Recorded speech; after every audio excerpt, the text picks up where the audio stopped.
And it's sad that Alabama's former Heisman Trophy winning running back and a quarterback that won multiple championships feels like they need to come out and say stuff like this. I can't speak for you, I can only speak for myself, but I'm glad they said it. Ladies and gentlemen, boys and girls, hope all of you having a great day, hope all of you having a great week. If not, hope this video can make it a little bit better. Man, oh man, Alabama is back in the news, and per usual, it's not good news. What's going on with Alabama reminds me of how things go in life sometimes. We've all been there before when things are going great for you and you're sitting back telling yourself, man, life can't get any better than this. Somehow, some way, it gets better. But on the contrary, when things are going bad for you and you sit back and tell yourself, man, it can't get any worse than this. Somehow, some way, it gets worse. For Alabama football and their fan base, that's how things are going. And guess what just happened? Former Alabama legend quarterback A.J. McCarron, he just called out the team. And I would consider old A.J. McCarron a pretty calm, cool, and collected dude. So, if he's speaking up, things are getting out of hand. And he actually got really upset because he was dropping some, let's just say, not so nice words. We're going to talk all about that, and we have not one, not two, but three other topics to go over. One of those includes Oklahoma State's head coach Mike Gundy, and he's speaking about NIL, more importantly, the money situation going on in college football. Our other topic involves, guess who? Bobby Hill. By the way, shout out to Bobby Hill. We actually got some guy named Bobby Heupel that comments on the videos. He's addressing these rumors going around that Tennessee is pumping in fake crowd noise. And last but not least, keeping it in the SEC, Auburn's head coach Hugh Freeze has said something that's caught some people's attention. It's safe to say we got a good old-fashioned jam-packed video. Strap in, buckle up, get you a snack, get you a popcorn, get your favorite meal you like to eat when you watch a video, because trust me, I do the same thing. But all right, Matt, blah, blah, blah, shut the crap up. Now without further ado, let's get into it. All right, first things first, where do y'all want to start with this? Let's go with Mike Gundy. We all know Mike Gundy, no introduction needed. He's been the head coach of Oklahoma State for what seems like forever now. Well, he has came out and stated this about NIL and just everything going on with it. If you're playing on our team and we go 3-9 and right now you're making $12K and we say, hey, if you come back, we'll pay you $250K, what are you going to do? Player retention is probably 90% built on money now, not other things. It's changed. I had a few people send me this asking for my thoughts, and here it is. I'm going to be 100% transparent with all of you. I don't even understand what was the point of him saying this because this is common knowledge. Let me offer you a different perspective, a better example so people like me and you can relate. I'm going to dumb this down. If I were to reach out to you, and yes, that's right, I'm talking to you. Yeah, you eating cheesy puffs on the couch, buddy. I see you. If I were to reach out to you and say, hey, I'll give you $30 to $40 to cut my grass, you wouldn't be excited about that and you wouldn't be jumping all over the opportunity. But, and I have a big but, if I were to reach out to you and say, hey, I'll give you $3,000 to cut my yard one time and it's only half an acre, oh yeah, you'd be ready to do it by tomorrow morning. Same thing here. This isn't brand new information. People are going to be more inclined to do something if they're getting paid more money. Is it bad for the game? You know what? I'm not even going to get into that because that's really a different conversation for a different day. I'll leave you with this. Let me know your thoughts on that down below. Moving along here to our second topic. So check out what's going on with old Bobby Hill in Tennessee. So apparently, and I don't know if this started with Alabama fans, but somebody has been making accusations that Neyland Stadium, they're pumping in fake crowd noise. Do I think they're pumping in fake crowd noise? I'm sorry. I don't care. That's my opinion on that. But apparently a lot of other people care, and they've been asking Josh Heupel about it, and here's what he had to say, and I quote, Neyland doesn't need anything fake piped into the stadium for that to be the loudest place in America. Hopefully our fans take that personally. I had not heard that. Neyland doesn't need anything fake piped into the stadium for that to be the loudest place in America. Hopefully our fans take that personal.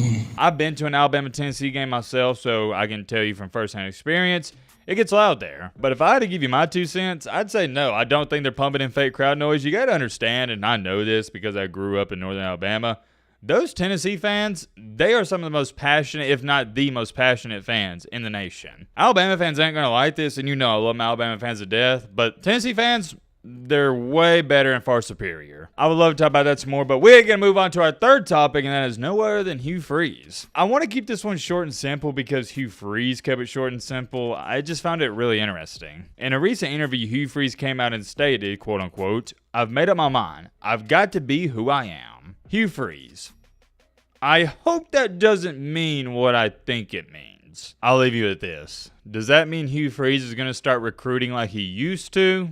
If you know, you know. On a serious note, what do you mean you got to be who you are? What have you been doing the past year and a half? Been putting on a facade? I couldn't imagine just faking a personality or just not being who you are for an entire year and a half. What have you been doing, buddy? Anybody that puts on a facade or an act, whatever you want to call it, you're just a weirdo. I don't know exactly what he means by this, but yeah, I mean, this goes for you guys, anybody watching this video. Just be you. That's your biggest superpower in this life, being your unique self. Moving along here, though, to the main topic of the main encore, the main reason you clicked onto this video. Alabama's former quarterback, A.J. McCarron, who won multiple national championships, he just went off on Alabama. What McCarron had to say, it was a lot, but I think it's definitely worth a listen or a read because he doesn't come out and say stuff like this quite too often, or really at all. Quote unquote, I think for sure, the standard that everybody was used to for so long after Alabama fans went through a bunch of HE double hockey sticks leading up to those glorious years, I think it's definitely a different era. I don't think you'll see the same standard from discipline, just things that the team seems to do. It's a new day and age. Everybody's worried about effing TikTok and having a reel and being on highlights for their personal self and personal gain and how much money they can get from NIL. Woo!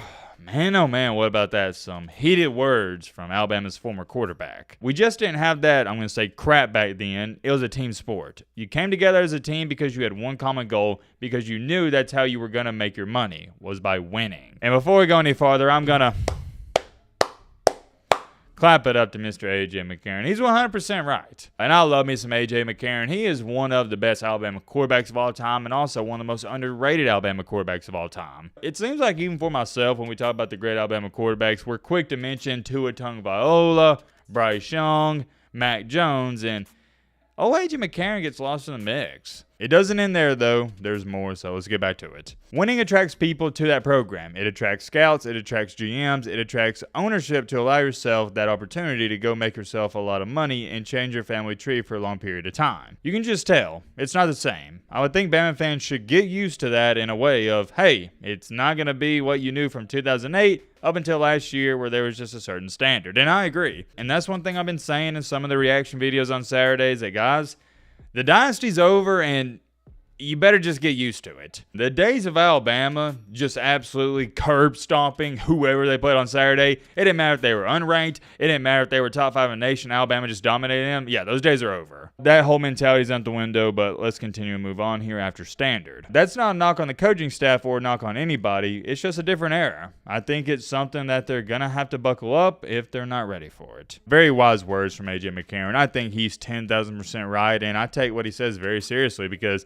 he doesn't speak up quite too often. He's not doing this for clicks, attention, views, clout, whatever you want to do it. He's saying this because he cares about the program, and he means it. If he thought that was bad, it gets even worse. Alabama's former Heisman Trophy winning running back Mark Ingram said this: "They don't deserve to win. They're not playing winning football. When you give up penalties consistently, you go on the road at Vandy, they run the ball down your throat and make you like it. You go on the road at Tennessee, they run the ball down your throat and make you like it. You turn the football over on offense in the red zone. You can't run the football on offense. You can't stop the run on defense.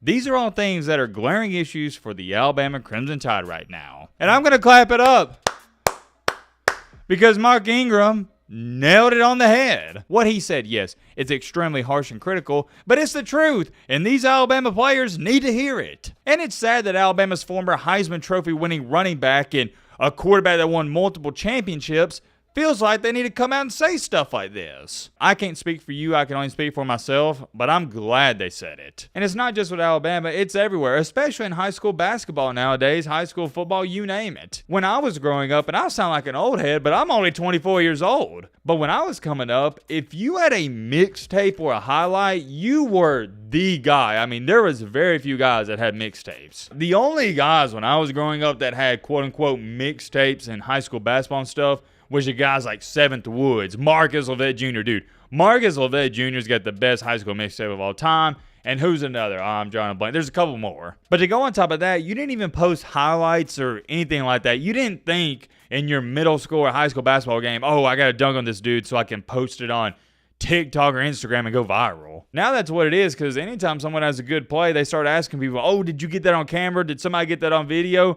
But it didn't used to be that way. You're seeing it firsthand in Alabama. A lot of these younger guys, they like what comes with being a superstar football player at Alabama. They like the clicks, the views, the money, whatever you want to call it. It all ties in together. And I say back in the day, but it was only about 10 years ago when McCarron was there. All guys cared about was winning and dominating their opponents. They didn't care about TikTok. They didn't care about highlights. They didn't care about money. Why? Because NIL wasn't implemented. Like AJ said, it's different times. These Bama players are trying to make a quick buck, post an Instagram highlight reel, post a TikTok highlight video, and that's it. I'm not going to say they don't care about winning, but it's not as high on the priority list as it was for those guys that play with McCarron. And I think that's why he's so passionate and frustrated on this topic, because it's kind of sad. Unfortunately, this is the new reality of Alabama football, whether Bama fans like it or not. Like we always say, though, it is what it is. Let me know your thoughts down below. But